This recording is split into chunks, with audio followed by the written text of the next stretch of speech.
Hey, what's poppin'? This your friendly neighborhood rapper here, Eazy, and you are now tuned in to Nolazine TV. Night Ward! Hey!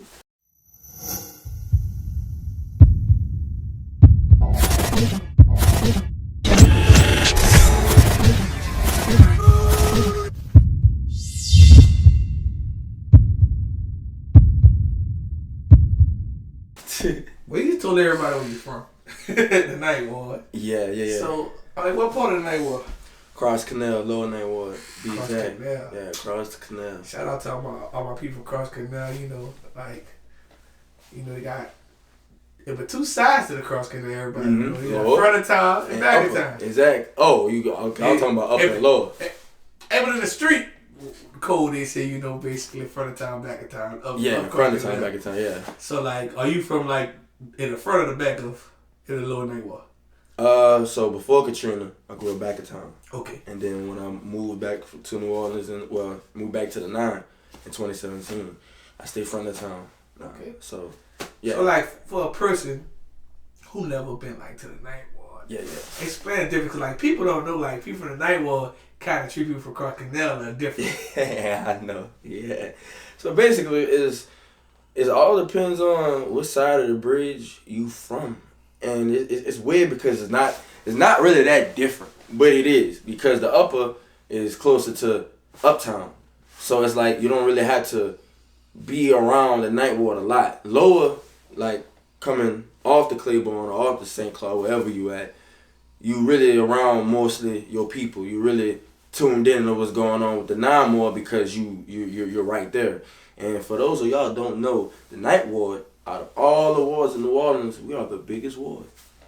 Right. But ask you this. Why are y'all the biggest ward? Because we have a bridge that connects us together. But did you know the East is really the Night Ward too? That too. Okay. And nobody, because nobody really, says that or claims that, because, New Orleans people just nah, that's the East, and the West Bank. New Orleans can separate everything. I know, because did y'all know West Bank is Jefferson Parish? No, it's not. It is. Everything on the West Bank is Jefferson Parish. Not everything. Algiers is Orleans Parish. Exactly. And if you want a history lesson, Algiers in the first quarter was the first places found in New Orleans before any ward. Nah, that part I didn't know. Yeah. But around West Wego and everything. No, West Wego and all that, that's Jefferson Parish. No, exactly, see? But I'm saying in general. In general, yeah. If you go across the bridge, Algiers is the first thing you see. That was the first thing founded. Mm-hmm. That in the first quarter. They used to try to build one tunnel, under the Mississippi River, actually for the slaves. So for to go to Algiers to the first quarter. But a lot of people don't know the real New Orleans history, but everybody trying to separate stuff, but don't even know that Algiers in first quarter, the first thing actually was found in New Orleans. Literally. You don't even know that. Literally. But I heard that, but I forgot it. But now since you give me my history lesson, it's ding, something rings a bell. So, right. Yeah. And in the West Bank it's only from a certain part. It's from Terrytown to Wagman is the West Bank. Because there's other places you could actually go to driving down Highway 9. If after Wagman is Boutique. Right. And Boutique and all the other places is not Jefferson Parish. Everything on the West Bank is Jefferson Parish. So people don't really know they full thing. Yeah, and actually the West Bank is called the Greater New Orleans. Oh yeah, well I've been on that. But everybody don't know that though. The GNO nobody the West side, people who don't really care to know. Oh, the West Bank is the West Bank, and they might. This is GNO. Yeah, that's what we call it. Everybody don't really know too much of the history of it. Yeah, at least I know a little partial. You know what I'm saying, 15%. 15%. But it's crazy because you can kind of relate, because the same way all these people, everybody from a certain part. I'm from New Orleans. I'm Orleans Parish. Treats the West Bank. They're man, you ain't from here. But everybody the same area code. But cross the whole Night Ward treat Cross Canal y'all ain't really the Night Ward. Y'all Cross Canal I know. So it's kind of people all trying to separate. I know that. Yeah, that part weird. I know, because I hadn't heard anything like that. But I don't know. It just depends on who you talk to too. At the same time, because it's I don't really hear that from a lot of people, but me and you, I can tell we from different generations of New Orleans, so it's like it's I'm just a rare person. Like I'm actually from the West Bank, from Algiers. I'm from Algiers. My grandma from Aurora, but I have family members from every hood in New Orleans, and I've been everywhere. So some people don't know where I'm from unless I tell them. Yeah, because I've been in every hood, everywhere. Like, man, I don't know what dude from. I see him, so they don't know. Yeah, you're like, a hood army brat. That's how. Yeah, kind of. Yeah, but they kind of like. He knew what he talking about. Exactly. Right. Yeah, most definitely. So far as music for yourself, growing up, who influenced you to actually become a music artist? Damn, that's a good question because my influences, it stems from a lot of people, different generations and different genre. The first artist that sparked the flame for me to rap was LL Cool J. My dad had a lot of tapes and cassette tapes and CDs. And I'll never forget when I first pulled out LL Cool J Bad Album. And that was my first time seeing LL different because my LL was like Deep Blue Sea, Any Given Sunday, Deliver Us from Eva. You know what I mean? That LL. But I never seen that younger LL. You know, he was fresh as fuck on the cover. He had the Jordans, the gold chain, the Kangol. And I'll never forget when I first heard I'm Bad and I just listened to that shit up and down. And it's funny because coming from a New Orleans native, BG was actually my first favorite rapper. You know what I mean? My dad had Chopper City. And for those of y'all don't know, if you turn the cover sideways and back and forth, the bullets would kind of be going up and down and stuff like that. And that was like my favorite artist until I moved to Texas and, you know, I was kind of missing home. And then that's when the Wayne explosion happened. And I used to be on Wayne heavily, a lot. And that was mainly my influence because it was mostly, okay, he can do it, I can do it. But also, you know, I took into liking to Pharrell, Kanye, Soulja Boy, you know what I'm saying, around those times and stuff like that. So the biggest impact I'll probably have to say is really Kanye and Soulja Boy. But also, I had to include that with Wayne for being a motivation too, as well. You know what I mean? So that's really my main influences, honestly. You know. Gotcha.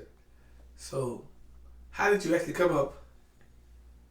How did you actually come up? With your rap name. Oh, my name is Eric. Call myself Eazy. You know what I mean? So that's easy, yeah. Yeah, it's simple, you know, and like I said, different generations. I remember in high school, like I listened to Straight Outta Compton, like the whole album, but I heard Eazy-E's first album, Eazy Does It.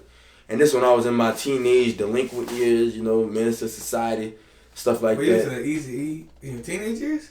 Yeah, because I know. How old are you right now? How old? I'm in my 20s. Oh, so you listen to Eazy on stream? Yeah. This one Beats Music first came out. Okay. Beats Music now is Apple Music. See, I'm giving y'all niggas listen. Yeah, I'm about to say, you listen to Eazy. I'm like, you listen to Eazy when you from like Eazy came out on cassette tape. Exactly. You see what I'm saying? So it's like I picked up those in high school and streaming, and like I said, I admire Eazy-E because he's himself. That's the same way I am. I'm me. You know, I came to you like this. Like I don't front. Came as yourself. Exactly. I don't front nothing. Like I'm real.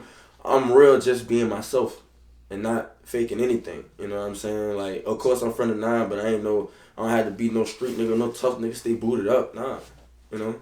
So how do you feel about rappers that be just trying to be something like what they not? I hate it because now it's like everything that was considered what you have to do is like it's a lost art. Like boxing out to a rebound in the NBA. That's a lost art now. Cause now when the ball hit the goal, you can just be watching. And it's like, no, like, you know what I'm saying? Like Sinners is a lost art. And in hip hop, originality is a lost art. Like everything from even writing your own raps, you know what I mean? Like, bro, that's a lost art. And I don't respect it because it's now a thing that's acceptable, and it's not. No. I just think we just go through generations and like over time everything become faster. That too. And also, people attention spans become shorter. Oh, it's super short. Like it's that's like the reason fried. why they created Reels and YouTube Shorts and TikTok. Yeah, the attention span is fucking fried. Man. Like, I'm not gonna lie. I just interviewed. And they said these kids are gonna be the smartest, dummies ever, because they're not gonna know how to do anything, but they're gonna be so technology smart, but not know how to do stuff in real life because they never experienced it. Whoever said that, shout out to you, because that's a broad statement, because I feel like with the internet, it crippled the generation that's under me, but I'm not scared of them because I actually mostly understand them more than anybody themselves. I'm more scared of the iPad babies. That's what I'm scared of, because those I'm scared of TikTok babies. You scared of the TikTok babies? Well, everything they learned is off TikTok and YouTube. Well, that's the kids now, but the babies, I'm talking about the iPad babies, like the ones who really under the TikTok generation. That's the ones I'm scared of the most, because I can tell they're not going to really know how to handle adversity, pressure, and how to deal with their emotions, because the iPad is now the new pacifier. You see what I'm saying? And it's a bad thing, but some people like to see the good in it, but I don't see the good in anything. That makes a whole lot of sense what you just said. Like the iPad is the brand new pacifier. Like, I watch my niece for 15 minutes and I put Baby Shark on my iPad for her. Like, and she's not, shut up. Yeah, she's not gonna talk. She not like, well, she's gonna talk, but she not gonna know. Well, not she, but all the babies. They're not gonna really learn how to communicate. They're not gonna be to learn how to really express themselves, and they're not gonna really know how to handling adversity or dealing with emotional situations. You know what I'm saying? I always wondered, I'm like, man, these brand new kids get on the airplane with all these different devices. Like, man. And like, what they did when the kids didn't have all this. Like, I never, unfortunately, I never been on a plane until I put myself on a plane. Like, like being from New Orleans, a lot of people, parents just never took them far. Like your average person from New Orleans has been to Houston, Mississippi, Atlanta. But Katrina kind of opened people's minds. And that's what travel more. Yeah, that's what I wanted to say too, because Katrina, I don't lie, to me, Katrina is really a blessing and a curse, because it's like I didn't get to experience like actual New Orleans. You see what I'm saying?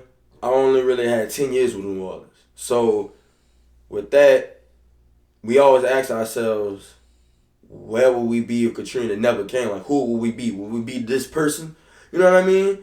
And that's where the curse come in. But the blessing, I feel like it's a blessing, because I hopped on a plane at 10 years old, and I went to Chicago in Thanksgiving break 2005. Never forget. And I knew that I wanted to take more plane rides. Last year, I put together my first tour, and being on the plane so much and doing so much and performing in LA and New York and stuff like that, that was honestly super duper cool, because I love planes. I like being in the air, 30,000 feet. You know what I mean? Because it broadens your mind and your horizons and what you know. Because New Orleans is very box-like. It's a big-ass house with everybody in it. You know, me, you, like we probably know, like I'll probably know some people that you probably, like that I probably know. You know what I'm saying? So it's kind of like everybody's mutuals, everybody's under one roof. So I feel like people in New Orleans should definitely venture more out the South and just see the whole country, see the whole world, bro. Like, there's a world out there, man. And you gotta see it, because you're missing out on a lot when you really hold yourself just to one thing, or to confine yourself to one box. You know what I'm saying? But people are comfortable, and to each his own. But man, there's a world out there, and it's beautiful. It's beautiful. Gotcha. So as far as music, do you have any brand new projects, music coming out? Videos, definitely. I just dropped my second studio album, I Love You, Eric. I'm now on all platforms. So I have this song with Perk, another birthday song. It's accumulating some views. It's like bubbling under the surface to where it could just, you know what I mean?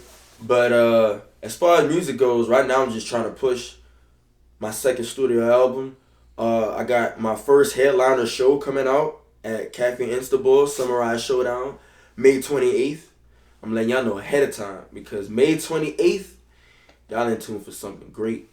But right now, I'm just focused on my breakout film, West of Greatness, directed by Jared LaRoe. This is my first lead film in a lot of years of hard work and dedication to my craft and acting as well. So I'm really working on my film right now, which I'll start filming actually tomorrow.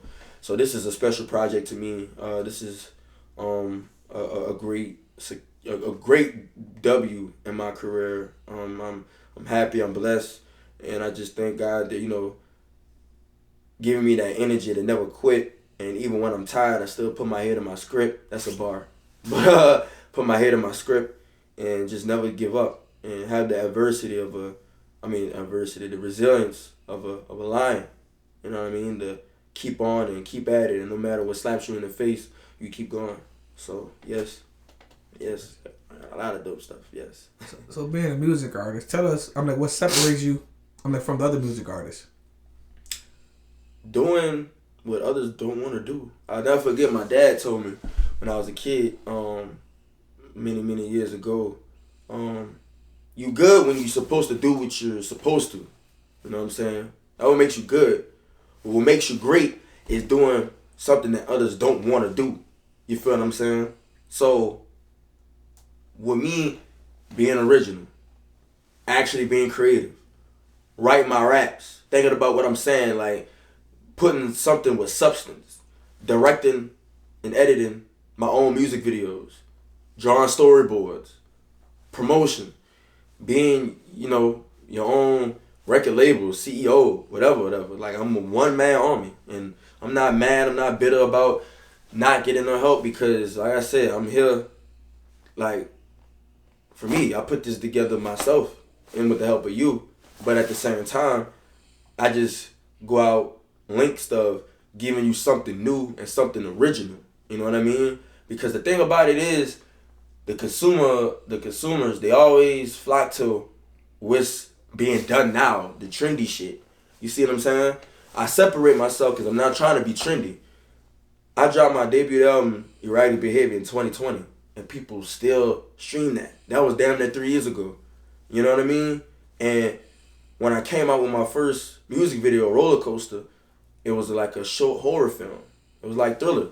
You know what I mean? So, going to extinct of just giving you something new, a breath of fresh air, like actually giving you more than just rap music, but giving you art, something that can sustain the test of time. You see what I'm saying?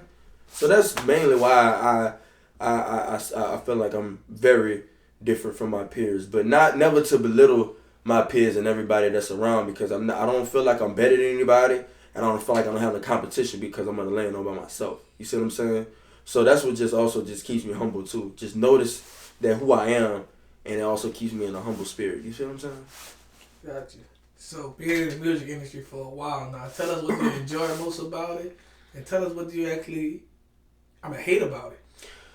Well, I'm gonna start off with the bad first because I feel like this needs to change. I don't like the overpricing for pay-to-play shows. You know what I mean? What I did differently for my upcoming show, instead of asking for them to pay me, I said, I'm going to choose you, and I'm going to pay y'all. And I'm going to give y'all the utmost respect and to have this amount of time for this X amount of money. You see what I'm saying? And what I say about that, when you do these pay-to-play shows, some of these shows don't even be lit. They don't even be packed. They don't even be promoted right. You know what I mean? So if I'm paying $300 for 3 songs, why ain't nobody here? You feel what I'm saying? It's all for the money. And don't get me wrong.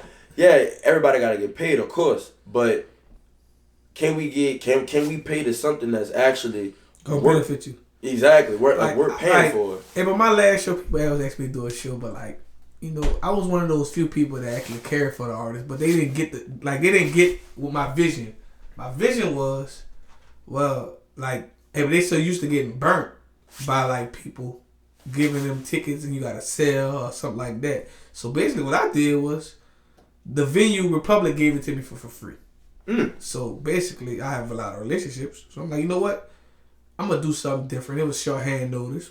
I gave everybody extra tickets. I'm like, look, you just give me $100, but I'm gonna give you $300 worth of tickets. It's up to you to sell it. So you can make $200 off. If you feel like you want to get paid, pay yourself.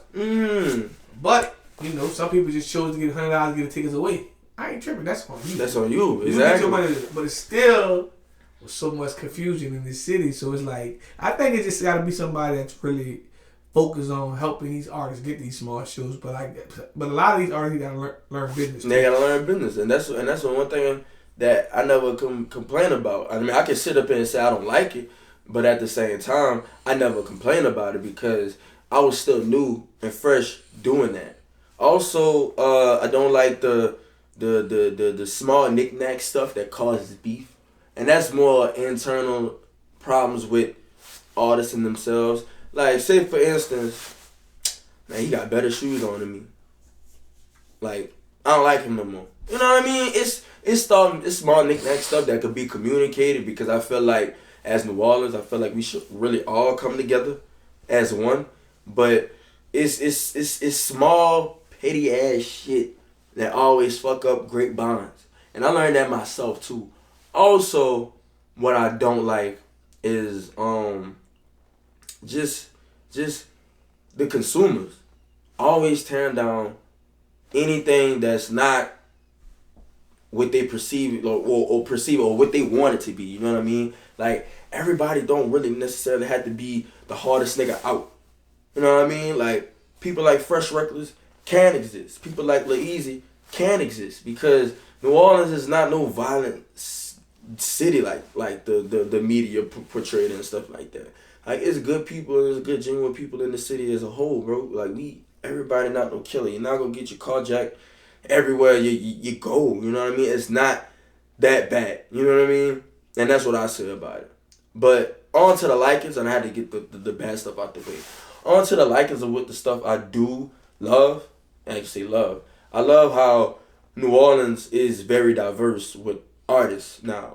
It's not just rap, you know. Now you got your rappers, you got your R&B singers, you got your rock bands, you got your Cardis. You know what I'm saying? I love diversity. Right. You like, know? Speaking of Fresh Records, like, I hope they make it fun to, like, change the narrative that you gotta be. Like, they'll be the first type of rock stars coming from New Orleans. Yes. Because, you know, we had people that, you know, kind of changed the narrative of not being beef, like a Baby Boy, Child. We know this from the West Bank. But, you know, they had different people in different areas that represented the whole city of New Orleans and moved a different way. Right. Like, but I think that bounce is about to become really big.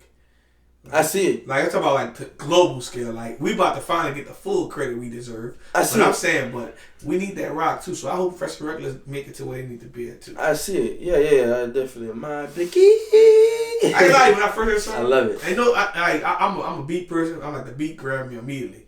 But just them being who they are and sticking to who they are, I respected it. Just like, you know, I can tell right now, I ain't had to look at none of your music. I can tell that you're different and you trying to move different and positive. You trying to follow your own lane. Yeah, because me, I have actual rock songs. On my second studio album, I Love You, Eric, I have a song called Middle School Sweetheart. But see, the problem is with that, when you're in a city like this city so much known for gangster shit and different things, it's like, people looking at you like you a weirdo or something like that. They'll try to treat you weak. And I love it. And you know why I love it? Because guess what? We always the niggas that always end up on top. And nobody see it. But guess what?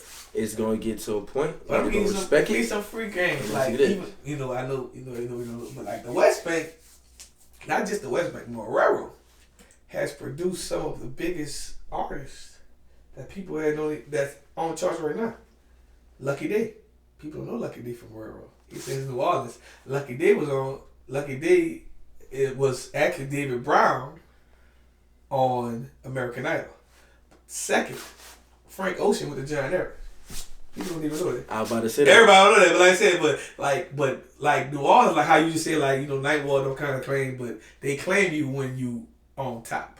I know. Because, like if the young lady who won, I don't like the spelling bee around the world, she was from Harvard, New Orleans claimed her. But you don't claim them if, it's like That's like the Ninth Ward. The Ninth Ward, they say, man, that dude from Carson, man, he ain't from the Ninth Ward. Like, he ain't from my section. But if you become the biggest, he from the Ninth Ward representative. It's like, it's kind of crazy. Like, man, and I kind of get how they probably felt about Lil Uzi Vert at first. Like, man, he a weirdo. You know, we don't do that. Yeah, you know, we don't do that in Philly. But now he the hottest thing out. Man, he Philly, man. We represent him. Yeah, because I wanted to go back on that lucky day because it's an inspiring story, actually. Okay. When you being in the same room as these people. I used to work at Fogo the Child early in 2022. And I used to see these like billboards, posters, and it was everywhere. And it was always used to say New Orleans is the future. And this when he was promoting Candy Drip.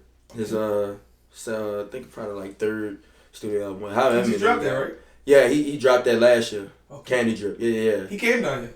I had a picture of him. Yeah, he sold out to Joy. This is the day. This is what I'm talking about. So I used to always see those billboards, and it was always inspiring to me because you know, like I said, I found out about Lucky Day at the end of the 2021, and then 2022, I'm seeing all this. It was like messages. You know what I mean? So I'll never forget. I was on set. There was a short film that I was filming, and one of my homegirls was talking, and then she was like, "Yeah, they got a Lucky Day after party at the Fillmore." And then the first thing in my mind was like, "Bitches," you know what I mean? Because I'm freshly out of a relationship, heartbroken, so I wasn't around women at all. So I was just like, "Bitches." So I went to the Fillmore. It's funny. I actually snuck in with these wild ass niggas with this money, you know what I'm saying, flashing all these big ass jewelry and shit like that. I was behind them, and it was like the lady was like, "Y'all paid?" We was like, "Yeah," and I'm just in the back quiet. So I walked through, and it was 2 rooms. The other room was kind of like, you know, a DJ, different vibe and stuff like that, and the other room was another DJ room, but it was like where the bar was, and they was playing, you know, real R&B shit, like Usher, you know, Have to Call, shit like that. So, I'm just here for the women, right? And it was around like 4 o'clock in the morning. And I just look off to the section, you know, I look to my right. It's a tall black dude with some wild fucking hair. And I saw the smile, and it was silver teeth. I said, "Oh shit, wait, that's Lucky Day right there." And I'm seeing all the women that's in the section. So my ass, I'm like, I sneaking in his section. I'm literally behind the couch and I'm sneaking in this section. And they had this one girl I'll never forget. She just gave me a wink, and I was like, "Oh shit." So I guess when he started playing one of his songs from the album, he just like went. Talking about Harris. Yeah, the Fillmore. He just kind of went loose. Oh, that's when I got on the station. Actually, you know. Yeah. You remember what exactly I was? We got a picture of that night. Oh, you was there too? Yeah, I was there. Oh, that's cool. See, so he just went loose, and he just started showing man love. And then when he got to me, he dapped me off, and I was like, "Hey, bro," and you know, I was like congratulating. I was like, "Yeah, keep doing your thing, bro. You go hard for real." And I was like, "I see your signs over the city. That's very motivating." He was like, "I appreciate it. And I'm glad it do." And I was, cause it's crazy. You say he from the West Bank. Yeah. I asked him. I was like, "Where you from specifically?" And this out his mouth. I'm not lying. This out his mouth. He was like, "Oh, I'm from the 7th Ward."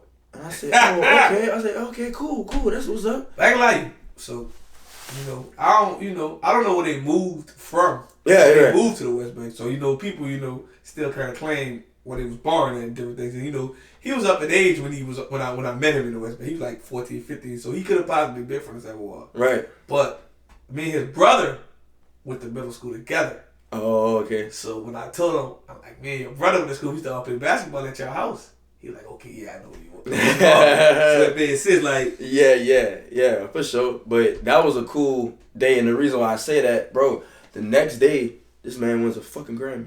Right. And I was like, what? And that was the coolest shit ever, because when he did that, I know I could do it.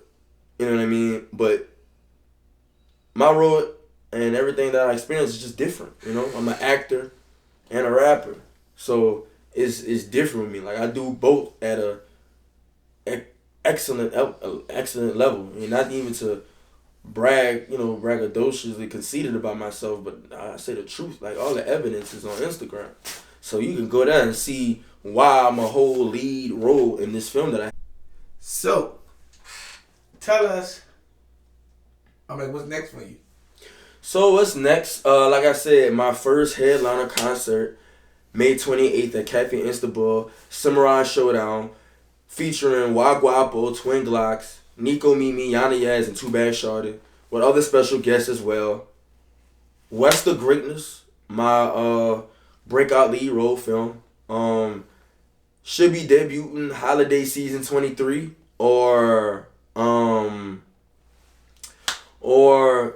January, February, March, around that time. That's the release date of my film. And really around when it gets to the closing at the end of the year, I want to start working on my third studio album entitled Louisiana. June 21st. I'm looking for a June release date. I kind of want to take over the summer, how I took over the holiday season of this album. And really just show my influences and showing New Orleans from the past and the present, but also the future. You know what I mean? And that's one thing I say I'm good at. I'm good at creating new ideas and bringing like a breath of fresh air, new life. You know what I mean? So I definitely can't wait to drop my third studio album. But I also can't wait to see my first lead role in a film. Man, it's a blessing, and I thank God, that I have the ability to do this type of shit. You know what I mean? I'm young, black, and I'm gifted, and nobody can take this away. You know what I mean? And I'm glad that, I am who I am. So that's about it for me, man. Just on the uphill, man, on the upstride, for real. Gotcha. So last but not least, tell everyone, what can they find you on social media and just everywhere? Alright, so Instagram, I'm the man on Instagram. I'm popping. I ain't gonna lie to you. Instagram, Eazy9, LAEAZY9. And I'm gonna spell it again for those who don't. I ain't right. LAEAZY9. Eazy9. You can find me on Facebook, Eric Blanca, BLANKA. Twitter, underscore LaEric, LAHERIC. Spell it again. Twitter, underscore LaEric, LAHERIC. And my music is streaming on all platforms. If you can't pay for Apple Music, I got SoundCloud. If you don't be on SoundCloud, I'm on YouTube Music. If you don't got YouTube Music, I'm on Deezer. I got Spinnerilla. I got the whole wop. Alright, so you ain't no excuse about you can't find me. I am everywhere. They never there. Wherever your mama be at, I'm there. For real, for real. Nolazine, make them scream. Nolazine. Make them SCREAM. Scream. Nolazine, make them scream. You heard me.